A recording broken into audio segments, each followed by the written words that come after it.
Hello everybody. तो अब हमारी एक नई सीरीज़ ऑफ करंट अफेयर्स जुलाई 2024 से हम शुरू कर रहे हैं। So do like, share and subscribe. Thank you.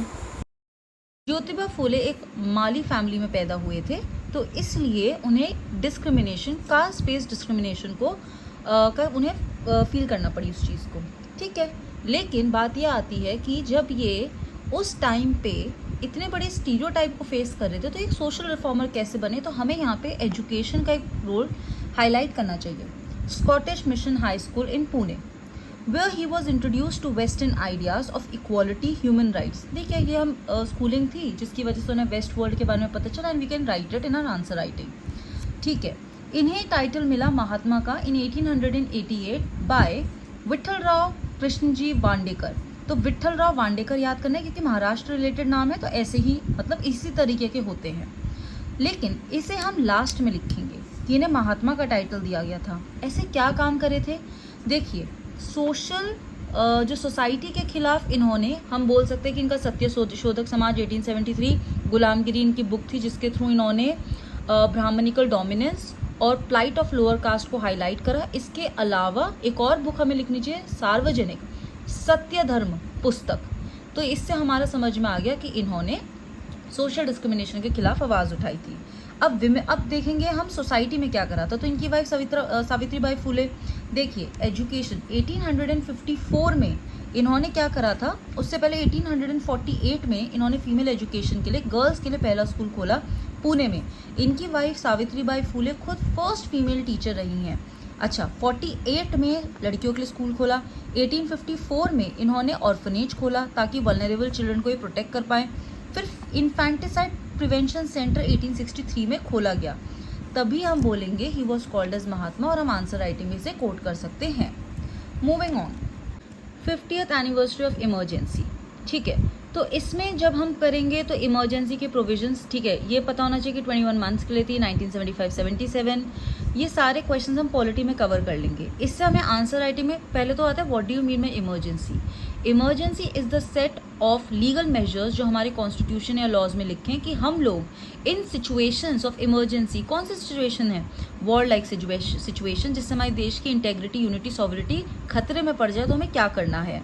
ठीक है, फिर हमारे पास अब यहाँ पे क्या है, 50th एनिवर्सरी है, तो इमरजेंसी, और हमें यहाँ पे पूरी चीज़ क्या लिखनी है, नेशनल इमरजेंसी से रिलेटेड जितने भी एस्पेक्ट्स हैं। तो इसमें कुछ और पॉइंट्स अगर हमें लिखने हो कि क्यों हुई ये चीज़, ठीक है, आप लिख लोगे पॉलिटिकल पॉइंट ऑफ व्यू से। पहली बात तो हमारे देश में पॉलिटिकल क्या चल रहा था, संपूर्ण क्रांति की आवाज़ चल रही थी। ये क्यों आवाज़ चल रही थी? क्योंकि इस टाइम पीरियड पे हमारे देश में, देखिए, इससे पहले इंडो पाक वॉर हो चुकी थी, तो इन्फ्लेशन, हम लोग इकोनॉमिकली भी वीक थे, पॉलिटिकली भी यहाँ पे क्रांति चल रही है, और इंदिरा गांधी वर्सेस राजनारायण केस जो था उसको इनवैलिड घोषित कर दिया गया था। तो इसी के चलते इंदिरा गांधी के टेन्योर में इमरजेंसी को लॉन्च कर दिया गया था। अब यहाँ से हमने क्या क्या, देखिए यहाँ पे और भी पॉइंट्स आप लिख सकते हैं कि देखिए आर्टिकल 20-21 हो गए थे, और जो पूरी प्रोसेस है ना, जो अमेंडमेंट्स आते हैं कि पहले ओरली हो जाता था, उन्होंने खुद ही without the consultation of the cabinet, हर एक स्टेप में हमें लिखना होगा कि क्या क्या हुआ। अपार्ट फ्रॉम दैट, देखिए ये बहुत अच्छी पॉइंट था कि इंडियन एक्सप्रेस ने ब्लैंक एडिटोरियल प्रोटेस्ट में करा था। फिर Misa, maintenance of internal security act में ऑपोजिशन के लीडर्स को विदाउट ट्रायल डिटेन कर दिया गया था। आपके फंडामेंटल राइट्स छीन लिए गए थे, आपकी फ्रीडम ऑफ स्पीच छीन ली गई थी, and mass sterilisation of low income population in unethically और फोर्सफुल मेजर्स से हुए थे। तो ये सारे करके हमारा आंसर बन जाएगा 50th एनिवर्सरी ऑफ इमरजेंसी पे। मूविंग ऑन, अच्छा, हमारे पास एक क्वेश्चन आ रखा है कि with reference to the Constitution of India, prohibition, limitation or provision, it contained ordinary laws cannot act as prohibition on the limitations of constitutional power under Article 142। जैसी article 142 हो गया, आपको कोई ऑप्शन नहीं देखना, सुप्रीम कोर्ट के उस पर चले जाएंगे। Of the India is not constrained in the exercise of its power by laws made by the parliament. Then will be having impact of war on children. ठीक है, अब ये सब हमें सोसाइटी के रिलेटेड आंसर्स में मदद करेंगे। पहले आंसर, वॉर जस्टिफाइड है या वॉर जस्टिफाइड नहीं है। टॉलस्टॉय के अकॉर्डिंग वो क्राइम मानते हैं, लेकिन जस्ट वॉर थ्योरी, जिसे एरिस्टोटल, जिसे ऑगस्टीन और महाभारत में बोला गया है कि अगर आपका कॉज सही है, अगर आप एथिकली वॉर लड़ रहे हैं और वॉर लड़ने के बाद जस्टिस मिली है, तो दे सपोर्टेड इट। ऐसी कौन सी सिचुएशंस हैं जहाँ पे बच्चे अफेक्ट हुए हैं? तो हमें गाज़ा, सीरिया, यमन, कोविड-19 पैंडमिक, रोहिंग्या, इनके हम नाम लिख देंगे। अब इससे अच्छा ये हो गया एक जनरल आंसर। इंडिया इस लेवल पे कहाँ पे स्टैंड करता है?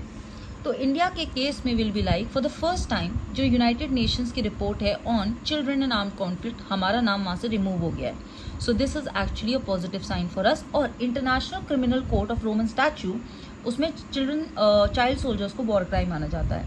अब इसका हमें एक सोल्यूशन भी ढूंढना है। तो WHO की इंस्पायर स्ट्रैटेजी कि हमें पेरेंटल लेवल पे हमें अपने चिल्ड्रन को एजुकेशन, हमें ये ऐसी अगर कोई भी प्रॉब्लम आ रही है तो उसे लोकल लेवल पे ही ख़त्म कर देना चाहिए।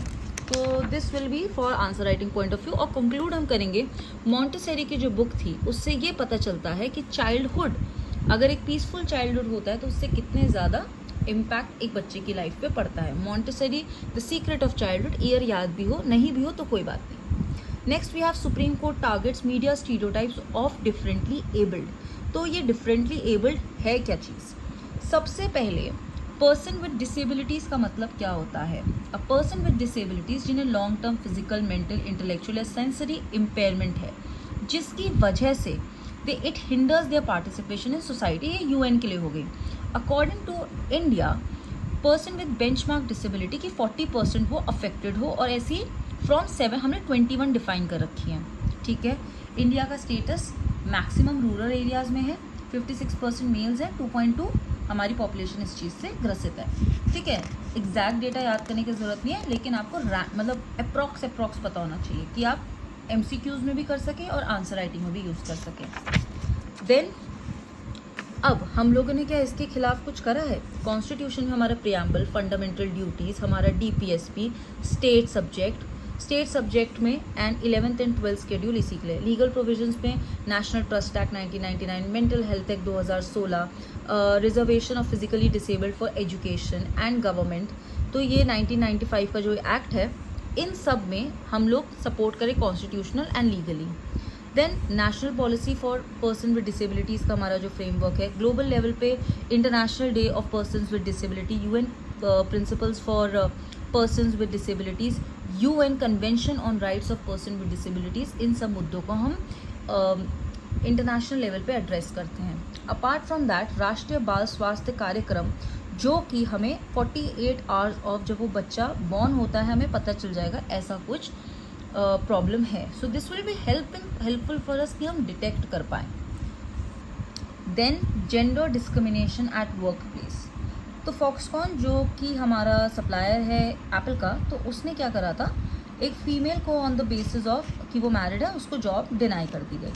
तो यहाँ से हमें ये पता करना होगा कि क्या क्या इश्यूज़ हैं, कि जेंडर डिस्क्रिमिनेशन हो गया, कि आप मैरिड तो आदमी भी होते हैं तो उनको इस प्रॉब्लम से क्यों नहीं फेस करना पड़ता। आपने स्टीरियोटाइप्स को करा, आपने उसे इनइक्वालिटी करी, आपके यहाँ तो डाइवर्सिटी होगी ही नहीं, अब उससे इकोनॉमिकली भी अफेक्ट पड़ेगा, और आपने अज्यूम कैसे कर लिया।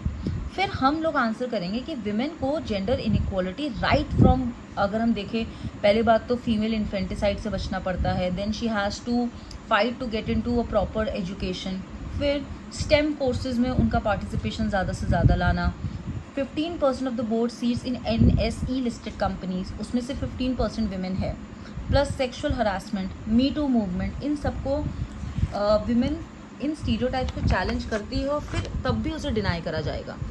ठीक है, तो इसके बाद क्या कोई सोल्यूशंस हैं? हाँ, सोल्यूशंस हम ये बोल सकते हैं कि इंडिया में मैटरनिटी बेनिफिट एक्ट है, जिसमें 12 वीक्स से 26 वीक्स की छुट्टी पेड लीव प्रोवाइड करी गई है। टाटा का second career internship program and sexual harassment of women at work place जैसे एक्ट्स, ये सारी चीज़ों को स्ट्रेंथन करते हैं। ठीक है, so then will be moving forward to menstrual leave policy debate. देखिए, मेंस्ट्रुअल लीव का ये है कि जब विमेन अपनी मेंस्ट्रुअल साइकिल पे है तो उसको पेड लीव या फिर अनपेड लीव प्रोवाइड करी जाए, मतलब ऐसा एक है कि होना चाहिए नहीं होना चाहिए। तो इन क्वेश्चंस पे rather than giving a stance कि हाँ या ना, we should actually come to the grey zone, उसके एक मिक्स आंसर होना चाहिए। क्योंकि एक चीज़, अगर स्मृति ईरानी जी का इंटरव्यू जब इस पर आया था तो उन्होंने ये बोला था कि पहली बात तो एवरीबडी वुड बी नोइंग कि she is on her cycle, उस पर मैं इतना मतलब नहीं बोलूँगी, बिकॉज ये भी तो एक हमें टैबू को ख़त्म करना है कि it is a menstrual cycle, it is something like somebody, it has to be a very normal thing, ये भी हमें लाना है। Apart from that, one of the most important point जो मुझे लगा था कि अभी हमने फॉक्सकॉन का केस पढ़ा था, उसने अज्यूम कर लिया दैट शी इज़ मैरिड, तो वो हिंडर करेगी वर्किंग पे, तो यहाँ पे तो विमेन का पार्टिसिपेशन और रुकता जाएगा। And at the same time अगर हम ये जो लीव पॉलिसी इन सब के बारे में बात कर रहे हैं, मोस्ट इम्पॉर्टेंटली हमने अनऑर्गेनाइज सेक्टर की विमेन का तो सिक्योर कर ही नहीं पाएंगे, क्योंकि अगर आप ऑर्गेनाइज सेक्टर की बात करोगे, यस हम वहाँ पे सुविधाएं प्रोवाइड कर सकते हैं, सेफ इन्वायरमेंट प्रोवाइड कर सकते हैं, options like work from home या फिर हाफ डे लीव, इस तरीके के काम, रादर देन सेइंग कि छुट्टी दे दो। इसमें तो फिर हमें और प्रॉब्लम होगी विमेन को आगे आने में। हमें बीच का एक ऑप्शन ढूंढना है, like the middle path, like the Gautam Buddha says. लेकिन अनऑर्गेनाइज सेक्टर के विमेन के लिए क्या होगा, दैट इज़ अनदर क्वेश्चन। तो यही सारे करके जोमेटो की तो 10 डे पीरियड लीव होती है पर ईयर, ये हम पॉजिटिव उसमें लिख लेंगे कि हमारे देश में मेंस्ट्रुअल हेल्थ से रिलेटेड है तो ministry health and family welfare menstrual hygiene scheme चला रही होगी, ministry of women and child development सबला चला रही है, scheme for promotion for menstrual hygiene, ये नेशनल हेल्थ मिशन के अंतर्गत है। इस तरीके से आप अपना आंसर राइट लिख सकते हैं। नॉट यंग, अभी इंडिया अपना डेमोग्राफिक डिविडेंड एंजॉय कर रहा है। The average age that we have is 29 and this is great for the working force, but in the coming years अगर हम 2050 तक बात करें, ठीक है, डेमोग्राफिक ट्रांजिशन का मतलब होता है that is a change, that is a shift in the population composition with time.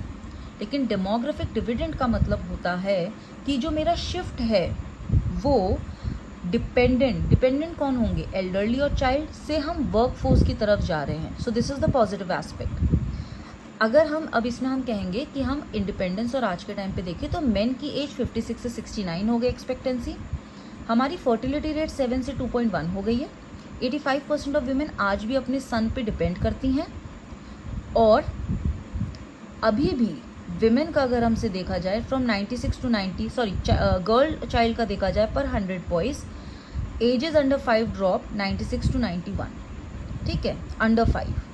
तो इन सब से हमने अपनी सोसाइटी को करा कि ये हमारा एक तरीके से डेटा है। अब जब हम लोग उस पॉइंट पे आएंगे कि जब हम लोग डिपेंडेंस पे ज़्यादा आएंगे, तो what we need to have, एक पेंशन सिस्टम जिस पे हमारा स्कीम आई गई है उसे हम कोट करेंगे, यूनिवर्सल एक हेल्थ प्रोग्राम हमें चलाने की ज़रूरत है। Yes we have Ayushman Bharat program, इसी को एक्सटेंड करना है, not just for below poverty line, ऐसी स्कीम्स हमें लानी है। इसके अलावा जब हम बुढ़े हो जाते हैं, ठीक है, पेंशन भी है, हेल्थ भी, हमें इमोशनल सपोर्ट भी प्रोवाइड करना है, क्योंकि अब जो कल्चर बन चुका है, बच्चों को जाना पड़ता है जॉब के लिए, पढ़ने के लिए, they have to be in different, तो तब पेरेंट्स के लिए या कैसे उसको हैंडल करा जाए, ये सारा मैकेनिज्म होगा। फॉर पेंशन आप अटल पेंशन योजना को भी क्लेम कर सकते हैं। So this is the GS1 section of the current affairs जुलाई 2024 and this will be a continuous series, और हम इसे कंटिन्यू करेंगे एंड विल ट्राई कि जुलाई का ख़त्म करते हैं, अगस्त सितंबर हम जल्दी से पेस पे भी आ जाए। Do like share and subscribe, thank you.